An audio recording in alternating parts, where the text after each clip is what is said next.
हरे कृष्णा, राधे राधे सभी को। आज हम पढ़ेंगे कार्तिक महात्म्य का 25वां अध्याय।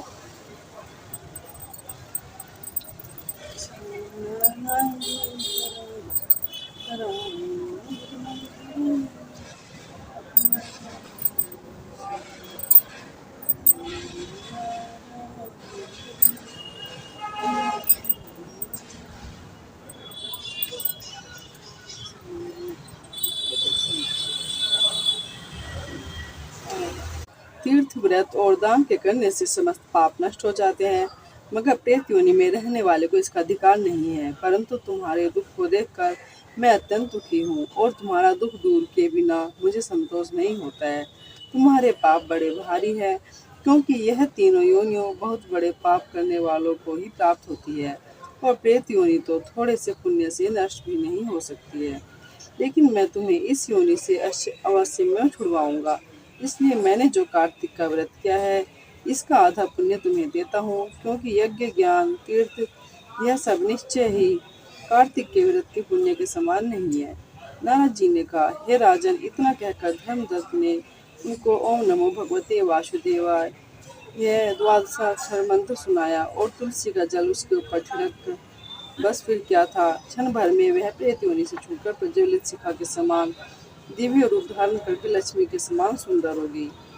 तब वह धर्मदत्त को दंडवत प्रणाम करके प्रसन्नता से गदगद होकर बोली, हे ब्राह्मण, आपके आशीर्वाद से मैं इस घोर नरक से छूट गई। पाप सागर में डूबती हुई के लिए आप नौकर के समान हैं। नारद जी ने कहा, हे राजन, अभी कला इस प्रकार कह रही थी कि वहाँ पर विष्णुगण एक देवी प्रेमान विमान लेकर आए। विमान के द्वार पर अप्सराएं और गण बैठे हुए थे। धर्मरत्न ने उन सबको देखकर दंडवत प्रणाम किया। पुण्यशील और सुशील नामक भगवान विष्णु के गणों ने धर्मदत्त को अपने हाथों से ऊपर उठाकर उसका अभिनंदन करके कहा, हे द्विश्रेष्ठ, आप धन्य हैं जो कि आप सदा भगवान विष्णु के व्रत, कथा और सेवा में लगे रहते हैं। आप सर्वदा दीन दुखियों पर दया करते रहते हैं। आपने जो अपने बाल्यकाल में पवित्र और शुभ का व्रत किया है, आपने उसके आधे फल से कलह के पूर्व जन्म के गति पाप नष्ट किए हैं। यही नहीं, आपकी कृपा से उसके सैकड़ों जन्म के पाप नष्ट हो गए हैं। आप पे जागरण आदि के करने से पुण्य प्रभाव से आकाश मंडल में यह विमान आया है। हे ब्राह्मण, अब हमें इसे भांति भांति के लोगों से युक्त वैकुंठ में ले जा रहे हैं। आपके दान पुण्य के प्रभाव से, कार्तिक व्रत या तुलसी पूजा के प्रभाव से अब यह भगवान विष्णु के निकट रहेगी।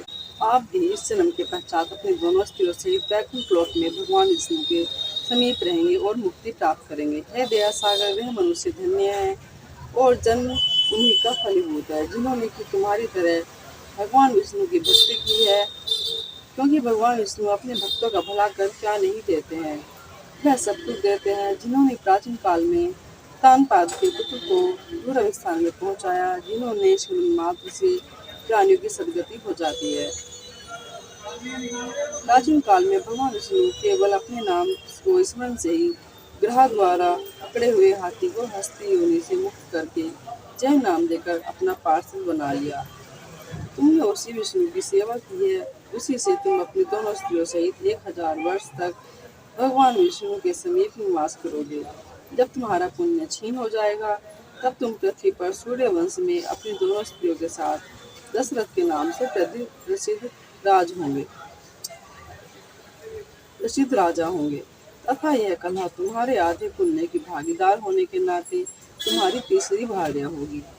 भगवान विष्णु तुम्हारे पुत्र के रूप में तुम्हारे निकट रहेंगे और देवताओं का कार्य करेंगे।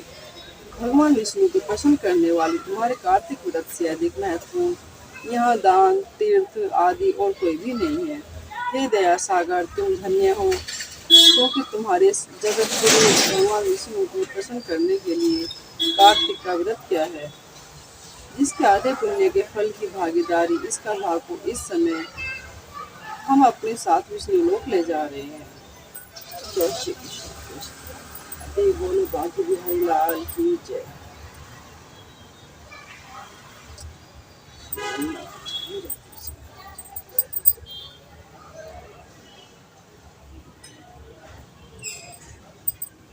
तुलसी महारानी नमो नमः, हरि पटानी नमो नमः, तुलसी महारानी हरे पटानी नमो नमः कंस में तेरे पूजा कंस में हो सदा कंस में हो तेरे पूजा कंस में हो सदा हरे कार्तिक महीना हो तेरे पूजा कंस में हो सदा तुलसी महारानी नमो नमः हरे पटानी नमो नमः काला के कोई साधा साई राम नमः कोई सब असंभव के साई राम तुलसी महारानी नमो नमः हरे पटानी नमो नमः बिंदु सिंह विभो सरगंगा छप्पन करोड़ बिंदु सिंह विभो सरगंगा छप्पन करोड़ तुलसी महारानी नमो नमः हरे पटानी नमो नमः तुलसी महारानी नमो नमः हरे पटानी नमो नमः उसी